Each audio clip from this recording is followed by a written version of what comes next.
اللہ سے اللہ کی رضا کے علاوہ کچھ نہ مانگو، اس کے محبوب صلی اللہ علیہ وسلم کی محبت مانگو، پھر سکون ہی سکون ہے۔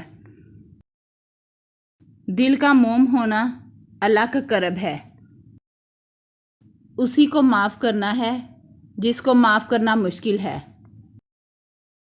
عروج اس وقت کو کہتے ہیں جس کے بعد زوال شروع ہوتا ہے۔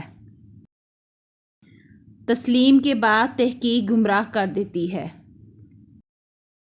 مشکل وقت کوشش سے نہیں نکلتا، یقین سے نکلتا ہے۔ ہم آرام کی آرزو میں بے آرام ہو رہے ہیں۔ کسی انسان کے ساتھ ایسا سلوک نہ کرو جو تم اپنے ساتھ نہیں چاہتے۔ اخلاق یہ ہے کہ اللہ کی رضا کے لیے اپنے مزاج کو بد اخلاق نہ ہونے دیں۔ عبادت وہاں نہیں پہنچاتی جہاں غم پہنچاتا ہے۔ محبت کے بغیر ادب بھی خطرناک ہوتا ہے۔ جس نے بن مانگے عطا کیا، وہ مانگنے پر کیوں مایوس کرے گا؟ جو تمہیں اچھا لگتا ہے تم بھی اسے ضرور اچھے لگتے ہو۔ لوگوں کے ساتھ رنجش بیکار ہے، تم بھی فانی وہ بھی فانی، اب جھگڑا کس بات کا؟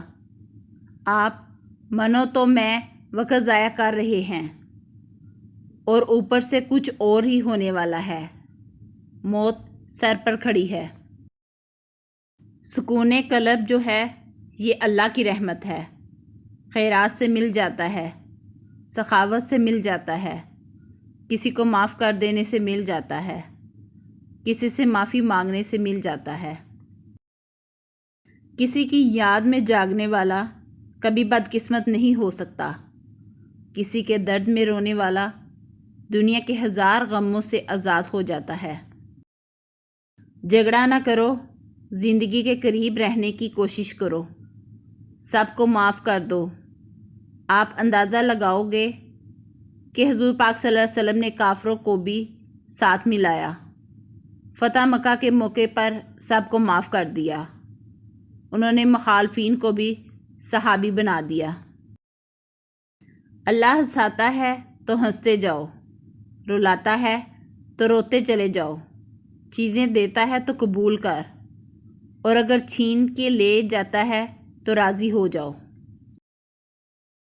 جس شخص کو 5 نمازوں کی پابندی مل گئی ہو اسے چاہیے کہ 6ٹھی نماز شکرانے کی ادا کرے کہ یا اللہ تو نے مجھے اس زمانے میں نمازوں کی پابندی عطا کی ہے جبکہ لوگوں کو نماز کے ہجے بھی بھول گئے ہیں۔